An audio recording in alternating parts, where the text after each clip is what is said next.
Bonjour tout le monde et bienvenue dans cette nouvelle vidéo où nous parlerons une troisième fois de probabilité et de combinatoire. Et en particulier, nous allons voir le schéma de Bernoulli sur les variables aléatoires, mais également la notion d'arbre pondéré et enfin la loi binomiale.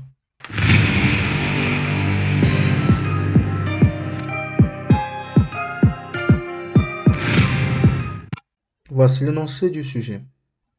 On considère le schéma de Bernoulli représenté par l'arbre pondéré suivant, schéma de Bernoulli, par cet arbre que nous voyons ici. Bien. Soit grand X la variable aléatoire associée à ce schéma de Bernoulli. Question 1. Quelle est la loi suivie par X? Donc la loi suivie par X, la loi suivie par grand X est la loi binomiale, car nous avons un schéma de Bernoulli qui est une répétition des preuves de Bernoulli.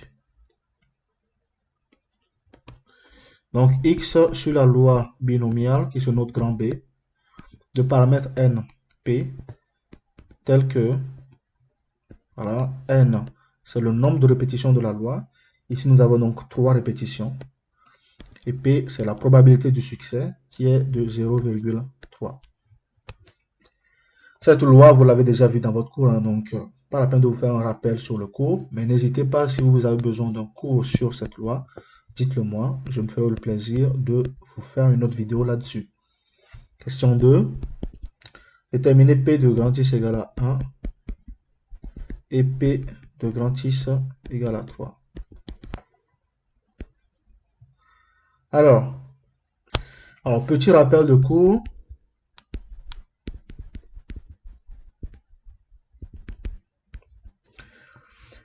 Petit rappel nous permettra de me permettra de vous donner la formule hein, pour calculer la probabilité d'une réalisation de la loi. Donc, la probabilité de X est égale à K. C'est tout simplement la combinaison de K éléments dans N. Donc, N qui est égal à 3 ici, hein, 3 répétitions. Pour la probabilité du succès petit p à la puissance K. Voilà. Facteur de 1 moins la probabilité du succès 1 moins la probabilité du succès à la puissance n moins petit k. Donc nous allons l'appliquer ici. Hein. Vous pouvez faire ce calcul avec votre calculatrice. Hein. La calculatrice Numworks. Et maintenant je vais détailler le calcul parce que je vais utiliser une calculatrice qui est beaucoup plus simple que ça. Juste pour vous montrer également comment est-ce qu'on peut transformer la formule en application. Donc application, P de grand X égale à 1. C'est tout simplement quoi?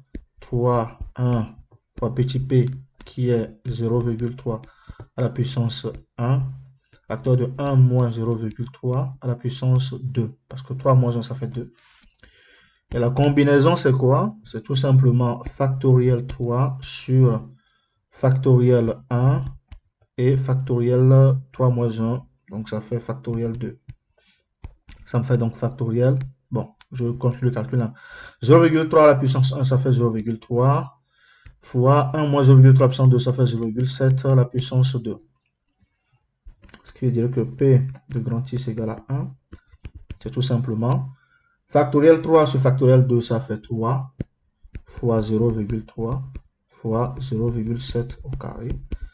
Et lorsque je prends ma calculatrice, ça me donne exactement 0,441. Pareil, P de grand X égale à 3. On remplace K par 3 dans la formule.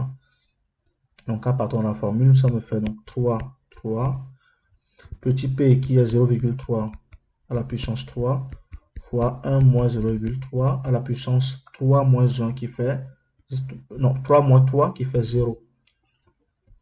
Ça me fait donc factoriel 3 sur factoriel 3 factoriel 0 fois 0,3 cube fois 1. Parce que tout le monde à la puissance 0, c'est égal à 1. Factoriel 0, ça fait 1. Factoriel 3 sur factoriel 3, ça fait 1. Ça me fait donc 1. Ça me fait donc 1 fois 0,3 au cube fois 1. Et donc, P de grand X est égal à 3. Ça me fait 0,3 au cube, qui est donc égal à, avec la calculatrice, j'obtiens 0,027. Voilà le calcul qui a été demandé. Si vous avez besoin d'un cours plus détaillé sur la loi binomiale, n'hésitez pas, hein, dans les commentaires, dites-le moi. Comme ça, je me ferai le plaisir de vous en faire. C'était la dernière question et cette vidéo prend fin. Je vous remercie d'avoir suivi cette vidéo. Je vous invite à me suivre régulièrement et à suivre régulièrement ma chaîne. Je vous invite également à liker cette vidéo, voilà celle-ci. Je vous invite à la commenter avec vos questions et vos interrogations. Je vous invite également à vous abonner à cette chaîne parce que vous verrez régulièrement de nouvelles vidéos qui parlent de sciences, d'études académiques et j'en passe. Je vous invite enfin à consulter la description de cette vidéo pour y voir mon adresse mail sur laquelle vous pouvez m'envoyer des exercices un peu plus compliqués et des interrogations que vous aurez du mal à mettre dans les commentaires. Merci, à bientôt.